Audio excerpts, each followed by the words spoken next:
অন্ধ ভবিষ্যৎবক্তা বাবা ভাঙ্গা, যিনি আগে অনেক কিছুই সঠিক বলেছেন বলে দাবি করা হয়। তিনি এই চলমান যুদ্ধ নিয়ে এমন কিছু বলে গেছেন যা শুনলে গা শিউরে উঠবে। কে হারবে, কে জিতবে, কোন দেশ সুপার পাওয়ার হবে, আর যাকে আমরা এতদিন নায়ক ভেবেছি সে আসলে গোপনে গোপনে একজন ভিলেন। তবে একটা কথা পরিষ্কার বলে নিই, আর আমরা মুসলমান হিসেবে ভবিষ্যতের একমাত্র জ্ঞান রাখেন মহান আল্লাহ, আর আমরা কেবল তাঁর ও তাঁর রাসূল সাল্লাল্লাহু আলাইহি ওয়াসাল্লামের বাণীতেই বিশ্বাস রাখি। বাবা ভাঙ্গার কথা বিশ্বাস করার জন্য নয়, তবে বাবা ভাঙ্গা কি বলে গেছেন সেটা আমরা জানতেই পারি। তাহলে চলুন জেনে নিই। একজন অন্ধ মহিলা, যিনি 9/11-এর ভবিষ্যৎবাণী করেছিলেন টুইন টাওয়ার ধ্বংসের বহু বছর আগে, যিনি ISIS-এর উত্থান বলেছিলেন কেউ তাদের নাম শোনার আগেই, সেই বাবা ভাঙ্গা তার ভবিষ্যৎবাণীর সঠিকতার হার 85%। এটা কোনো রাস্তার জ্যোতিষীর কথা না। আর এখন তার একটা ভবিষ্যৎবাণী সামনে এসেছে যেটা পুরো বিশ্বকে কাঁপিয়ে দিয়েছে। তিনি বলেছেন 2026 সালের শুরুতেই একটা মহাযুদ্ধ শুরু হবে, পূর্ব দিক থেকে আগুন জ্বলবে, পশ্চিমা বিশ্ব ছারখার হয়ে যাবে। আর সবচেয়ে চাঞ্চল্যকর ব্যাপার হলো এই ধ্বংসের পর একটা দেশ সুপার পাওয়ার হিসেবে মাথা তুলে দাঁড়াবে।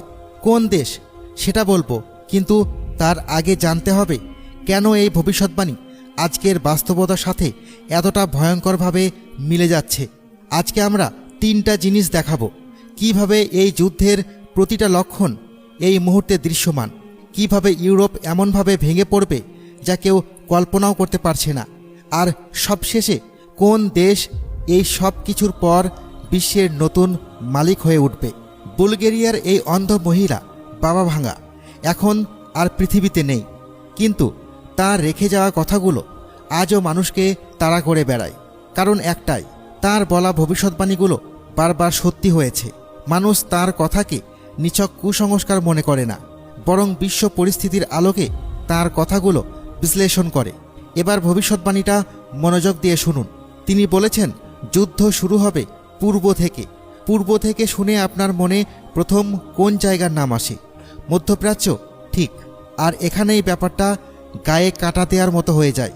এই মুহূর্তে মধ্যপ্রাচ্য পৃথিবীর সবচেয়ে উত্তপ্ত অঞ্চল। এক পাশে আমেরিকা, বিশ্বের একমাত্র সুপার পাওয়ার, অন্য পাশে ইরান, আঞ্চলিক শক্তি যে মাথা নোয়াতে রাজি না। দুই পক্ষের মধ্যে উত্তেজনা চরম সীমায় পৌঁছে গেছে। কিন্তু এটা তো সবাই জানে। যেটা সবাই জানে না সেটা হলো এই মুহূর্তে সমুদ্রে যুদ্ধজাহাজ টহল দিচ্ছে, আকাশে যুদ্ধ বিমান চক্কর দিচ্ছে, আধুনিকতম মিসাইল সিস্টেম প্রতিটা মুহূর্তে হামলার জন্য তৈরি অবস্থায় আছে। এগুলো ঠিক সেই লক্ষণ যা ভবিষ্যৎবাণীতে বলা হয়েছিল।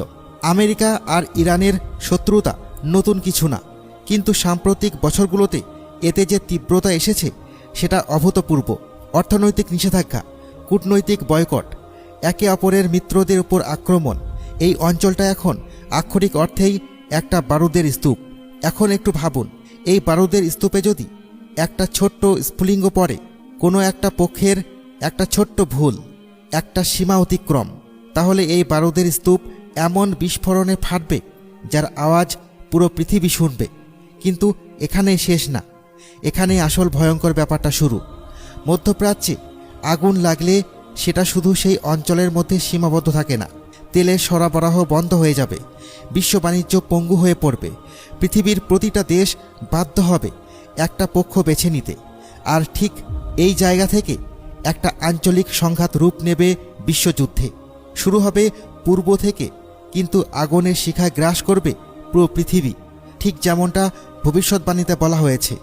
এখন আসি সেই অংশে যেটা শুনলে আপনি চমকে উঠবেন। মনে আছে আমরা বলেছিলাম একটা দেশ এই সব ধ্বংসযজ্ঞের পর সুপার পাওয়ার হয়ে উঠবে, আর সেই দেশটা হলো রাশিয়া। কিন্তু কিভাবে? এটা বুঝতে হলে আগে বুঝতে হবে রাশিয়া এই মুহূর্তে কি করছে। রাশিয়া এখন বিশ্ব মঞ্চে অত্যন্ত গুরুত্বপূর্ণ খেলোয়াড়। ইরান ও মধ্যপ্রাচ্যের অন্যান্য দেশের সাথে তার গভীর সামরিক ও বাণিজ্যিক সম্পর্ক। এখন ছবিটা দেখুন, আমেরিকা আর ইউরোপ যদি তাদের সমস্ত শক্তি আর সম্পদ মধ্যপ্রাচ্যের এই মহাযুদ্ধে ঢেলে দেয়, তাহলে কি হবে? তাদের অর্থনৈতিক আর সামরিক শক্তি দুর্বল হয়ে পড়বে। অভ্যন্তরীণ ও বহিরাগত সমস্যায় এতটাই জড়িয়ে যাবে যে বিশ্ব মঞ্চে তাদের কৃতিত্ব আলগা হয়ে পড়বে। আর এটাই সেই সুযোগ যা রাশিয়া কাজে লাগাবে। একটা কথা মনে রাখা দরকার, যখন আপনার প্রতিপক্ষরা নিজেদের মধ্যে লড়াই করে দুর্বল হচ্ছে, তখন বুদ্ধিমান শক্তিরা নিজেদের মজবুত করতে ব্যস্ত থাকে। রাশিয়া এই যুদ্ধ থেকে সরাসরি দূর থেকে শুধুমাত্র মিত্রদের গোপনে সাহায্য করে নিজের শক্তি সংরক্ষণ করবে। আমেরিকা আর ইউরোপ দুর্বলতায় বিশ্ব শক্তির যে শূন্যতা তৈরি হবে সেটা পূরণ করতে রাশিয়া সবার আগে এগিয়ে আসবে। বিশ্বের যেসব দেশ আমেরিকার আধিপত্যে ক্লান্ত, পশ্চিমা নীতিতে বিরক্ত, তারা নতুন নেতৃত্বের দিকে তাকাবে। আর রাশিয়া তার বিশাল প্রাকৃতিক সম্পদ, শক্তিশালী সেনাবাহিনী আর কূটনৈতিক দক্ষতার বদৌলতে সে নেতৃত্বের সবচেয়ে শক্তিশালী প্রার্থী হয়ে দাঁড়াবে। ভবিষ্যৎবাণী আর বর্তমান রাজনৈতিক দাবার চালগুলো হুবহু একই দিকে ইঙ্গিত করছে। কিন্তু থামুন, এতক্ষণ যেটা বললাম সেটা ছবির অর্ধেক, বাকি অর্ধেকটা আরও ভয়ঙ্কর। মনে আছে ভবিষ্যৎবাণীতে বলা হয়েছিল ইউরোপ ধ্বংস হয়ে যাবে। এখন প্রশ্ন হলো, যুদ্ধ যদি মধ্যপ্রাচ্যে হয়, আমেরিকা আর ইরানের মধ্যে হয়, তাহলে ইউরোপ কেন ধ্বংস হবে? এই প্রশ্নের উত্তরটাই সবচেয়ে ভয়াবহ। প্রথমত, ইউরোপ আমেরিকার সবচেয়ে বড় মিত্র। আমেরিকা যদি কোনো বড় যুদ্ধে জড়ায়, ইউরোপীয় দেশগুলো বাধ্য হবে কোনো না কোনোভাবে সেই যুদ্ধে অংশ নিতে। চুক্তি আছে, বাধ্যবাধকতা আছে। দ্বিতীয়ত, আর এটাই সবচেয়ে বিপজ্জনক অংশ, ইউরোপ তার জ্বালানির জন্য, বিশেষত তেল আর গ্যাসের জন্য মধ্যপ্রাচ্যের উপর মারাত্মকভাবে নির্ভরশীল। যুদ্ধ শুরু হলে সরবরাহ বন্ধ, সরবরাহ বন্ধ মানে কারখানা বন্ধ, কারখানা বন্ধ মানে অর্থনীতি ধসে পড়া। আধুনিক যুদ্ধ শুধু বোমা দিয়ে লড়াই হয় না, অর্থনৈতিক ধ্বংসযজ্ঞ একটা মারাত্মক অস্ত্র। আর এটাই ইউরোপকে ভেতর থেকে ফাঁপা করে দিবে। তৃতীয়ত, যুদ্ধ ছড়িয়ে পড়লে যদি অপ্রচলিত অস্ত্র ব্যবহার হয়, তাহলে এর প্রভাব কোনো সীমানা মানবে না। ইউরোপ ভৌগোলিকভাবে মধ্যপ্রাচ্য আর রাশিয়ার খুব কাছে। যে কোনো বড় সংঘাতে শরণার্থীদের বিশাল ঢল ইউরোপের দিকে ধেয়ে আসবে। ছোট ছোট যুদ্ধেই আমরা দেখেছি লাখ লাখ শরণার্থী ইউরোপে ছুটে গেছে একটা বিশ্বযুদ্ধে।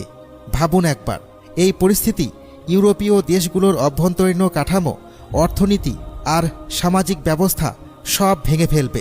ভবিষ্যৎবাণীতে যে ধ্বংসের কথা বলা হয়েছে সেটা হয়তো বোমা বর্ষণের ধ্বংস না, এটা হলো অর্থনৈতিক, সামাজিক আর রাজনৈতিক কাঠামো পুরোপুরি ভেঙে পড়ার ধ্বংস, যা পশ্চিমা বিশ্বকে কয়েক দশক পিছিয়ে দিবে। এবার একটা বিষয় মাথায় রাখতে হবে, যেটা অনেকেই ভুলে যান। আজকের যুদ্ধ তলোয়ার বা বর্ষার যুদ্ধ না, এটা প্রযুক্তির যুদ্ধ। আধুনিকতম যুদ্ধবিমান, সমুদ্র শাসনকারী নৌবহর, হাজার হাজার কিলোমিটার দূরে আঘাত হানতে সক্ষম মিসাইল। আমেরিকা আর ইরান দুই দেশের কাছেই এত প্রাণঘাতী অস্ত্র আছে যা মিনিটের মধ্যে পুরো শহর মানচিত্র থেকে মুছে দিতে পারে। 2026-এ যদি সত্যিই কোনো সাংঘর্ষিক হয়, তাহলে এতে ব্যবহৃত আধুনিক প্রযুক্তি পৃথিবীকে এমন ধ্বংসযজ্ঞ দেখাবে যার কোনো নজির মানব ইতিহাসে নেই। ভবিষ্যৎবাণীর কথাগুলো তাই এত গুরুতর, কারণ আসন্ন যুদ্ধ প্রচলিত যুদ্ধ হবে না। এখন সবচেয়ে গুরুত্বপূর্ণ প্রশ্ন, এই ভবিষ্যৎবাণী কি সত্যি হবে?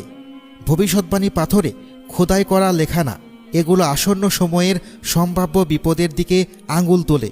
কিন্তু আজ বিশ্ব যেখানে দাঁড়িয়ে আছে, সেখানে প্রতিটা দেশ নিজের স্বার্থ রক্ষায় যে কোনো সীমা পার হতে প্রস্তুত। অস্ত্র প্রতিযোগিতা আকাশ ছোঁয়া, আলোচনা আর কূটনীতির জায়গা দখল করেছে হুমকি আর সামরিক শক্তি প্রদর্শন। এই মানসিকতা, এই নীতিগুলোই পৃথিবীকে নিজ থেকে সেই ধ্বংসের দিকে ঠেলে দিচ্ছে, যার কথা বাবা ভাঙা বলে গেছেন। বিশ্ব নেতারা যদি সময় থাকতে জ্ঞান না ফেরান, বিরোধ শান্তিপূর্ণভাবে সমাধানের আন্তরিক চেষ্টা না করেন, তাহলে এই ভবিষ্যৎবাণী একটা তিক্ত বাস্তবতা হয়ে আমাদের দরজায় কড়া নাড়বে। তাহলে পুরো ছবিটা দাঁড়াচ্ছে এরকম, আমরা ইতিহাসের এক অত্যন্ত সংবেদনশীল মোড়ে দাঁড়িয়ে আছি। 2026-এর এখন প্রথম দিকে বিশ্বজুড়ে ঘটনাগুলো এই আশঙ্কাকে প্রতিদিন জোরদার করছে। মধ্যপ্রাচ্যের টকবগে লাভা, পশ্চিমা বিশ্বের অর্থনৈতিক ও রাজনৈতিক অস্থিরতা, রাশিয়ার নীরব কিন্তু পরিকল্পিত কৌশল সবকিছুই একটাই দিকে ইশারা করছে, বিশ্বের ক্ষমতার ভারসাম্য অত্যন্ত দ্রুত বদলে যেতে চলেছে। আর পরিণতি দুটোর একটা হবে, হয় মানবজাতি সময় থাকতে সচেতন হবে, নেতারা যুদ্ধের বদলে শান্তি বেছে নেবেন, আর এই মহাবিপর্যয় থেকে পৃথিবী রক্ষা পাবে, নয়তো বাবা ভাঙার ভবিষ্যৎবাণী হুবহু সত্যি হবে। পূর্ব দিক থেকে যুদ্ধ শুরু হয়ে ইউরোপ ভেঙে পড়বে, পশ্চিমা বিশ্ব কয়েক দশক পিছিয়ে যাবে, আর রাশিয়া বিশ্বের নতুন সুপার পাওয়ার হিসেবে মাথা তুলে দাঁড়াবে। পৃথিবী প্রবেশ করবে এক সম্পূর্ণ নতুন আর ভয়াবহ অধ্যায়ে। আমরা এই ভবিষ্যৎবাণী বিশ্বাস করি বা না করি, চারপাশের বাস্তবতা থেকে চোখ ফেরানোর সুযোগ নেই। সময় উত্তর দেবে মানবজাতি নিজেকে বাঁচাতে পারবে কিনা।